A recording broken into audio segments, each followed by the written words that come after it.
My name is Wei Ming, and this is Singapore. 2022. The city buzzed with a vibrant energy, a kaleidoscope of neon lights illuminating the night sky and casting colorful reflections on the polished surfaces of towering skyscrapers. The humid air was thick with the mouth-watering aroma of street food, satay sizzling on grills, fragrant laksa simmering in pots, mingling with the scent of rain-soaked pavement, hinting at the storm that had just passed. At 30, I toiled as a construction worker on bustling sites around Orchard Road, my days filled with the deafening roar of machinery and the bone-deep weariness that came from laboring under the relentless sun. Life moved at a dizzying pace here, much like the MRT trains that sped through the tunnels below, but I never anticipated my own path would be so dramatically altered that rainy April evening when I first stepped into her shop. Her name was Mei Lin, a serene clerk at a charming little bookstore nestled in the heart of Bugis, far removed from the bustling glitz of the nearby malls. She possessed a quiet grace, her smile piercing through the heavy clouds of life like sunlight after a relentless storm.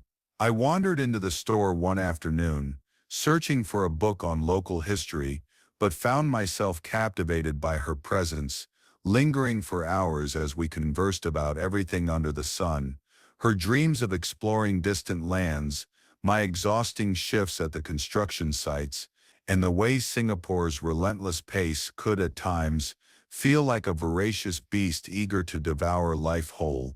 Mei Lin was 26, her eyes glimmering with the warmth and nostalgia of hawker centers illuminated at dusk, filled with life and stories of their own. After her shifts, we would often meet, strolling along the Marina Bay waterfront, the city lights shimmering on the water's surface, twinkling like 1,000 stars come to life. As we shared our stories and laughter echoed in the night air, I discovered that I was falling for her, slowly at first, then all at once, like the sudden tropical downpours that sweep in without warning, drenching everything in their path.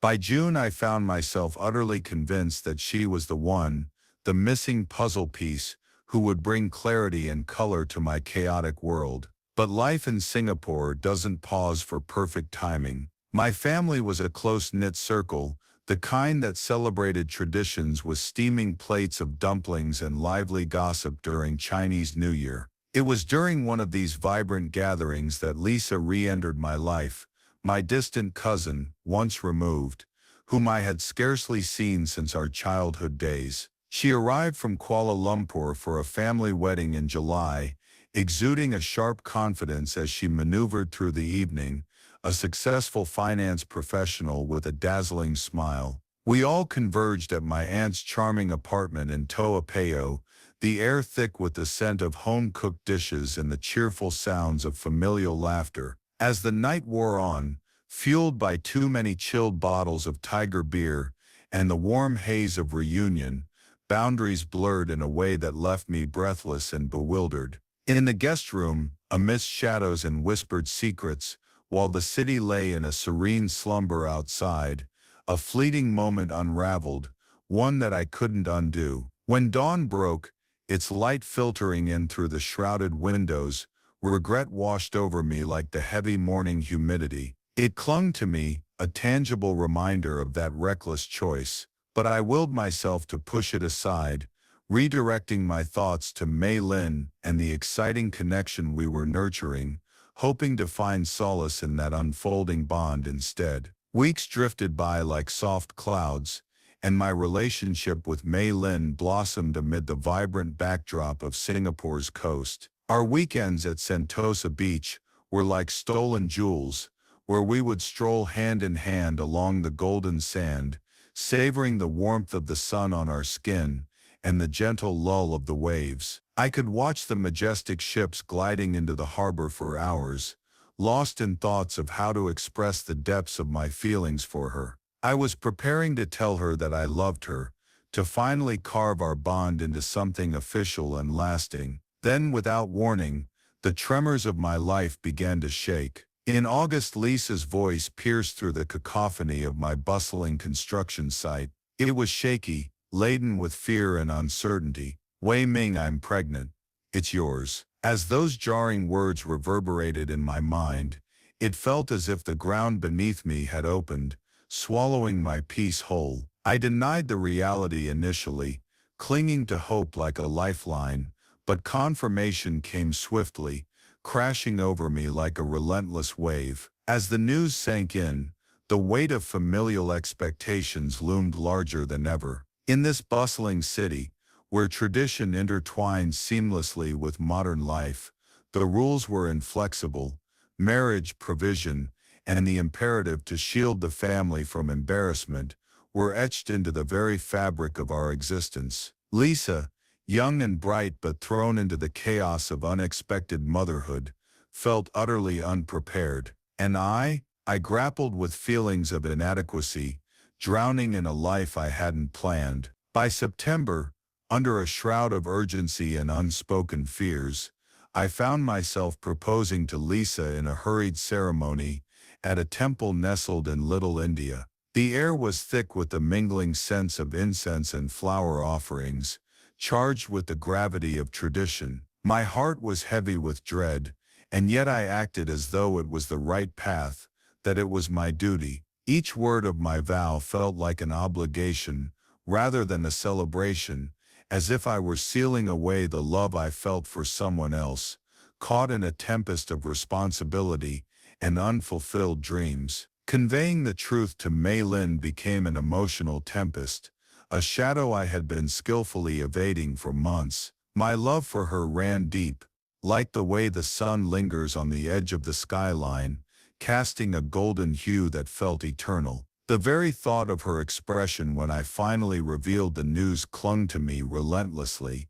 Her disappointment would loom over us like a dark cloud, marking the end of our beautiful chapter together. I hesitated, weaving a web of excuses to delay the inevitable, but the burden of suspense grew heavier, akin to the mounting pressure that precedes a storm. As October unfurled its golden leaves, the city thrummed with life, illuminated by the vibrant hues of the mid-autumn festival lights that danced across the streets. I felt the weight of time pressing down.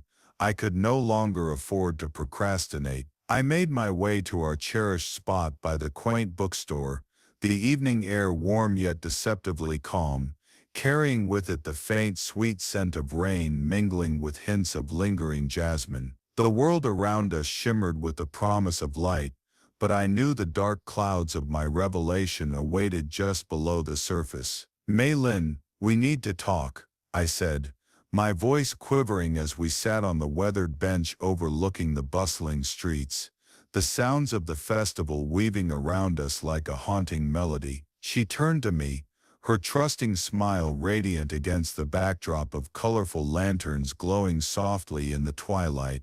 But as I revealed the truth, the night with Lisa, the unexpected pregnancy, the impending marriage, her expression transformed from warmth to a look of sheer disbelief. Her eyes widened, then collapsed inward, shattering like fragile glass underfoot. "How could you?" she whispered, her voice barely rising above the gentle hum of the festival, tears spilling down her cheeks and mingling with the fading light. I reached for her hand, hoping to bridge the chasm that had suddenly opened between us, but she recoiled, the depth of her anguish cutting deeper than any words I could muster. I tried to explain the weight of family obligations, the suffocating grip of responsibilities pressing down on me, but it felt futile. All she saw in that moment was the betrayal, the cowardice woven into the fabric of my choices. In that painful instant, I was acutely aware of my love for her,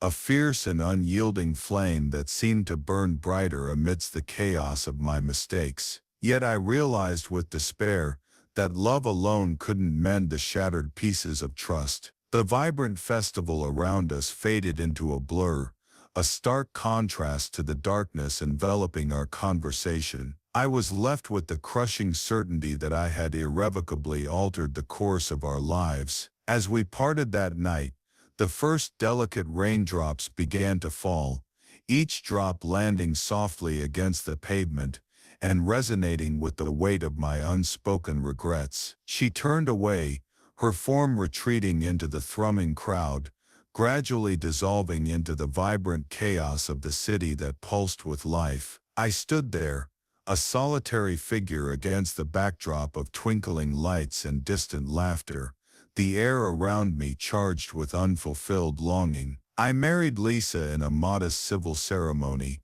a simple affair that felt like a world apart from the tempest of emotions still swirling within me. Our lives have since settled into a predictable rhythm, punctuated by routine doctor's appointments and cozy family dinners, yet my thoughts remain like a wandering river. They often drift back to Mei Lin, the haunting what-ifs that echo in the quiet corners of my mind, the stolen moments we shared that linger there like faint bittersweet whispers, never truly fading away. In the rich atmosphere of Singapore, 2022 was envisioned as a year brimming with new beginnings and thrilling escapades. Instead, it has transformed into a haunting expanse of shadows, the ghostly remnants of choices left unmade. Her presence lingers in the city's pulsating heart, weaving through the bustling streets and echoing in the serene corners of cafes that now feel like hollow shells,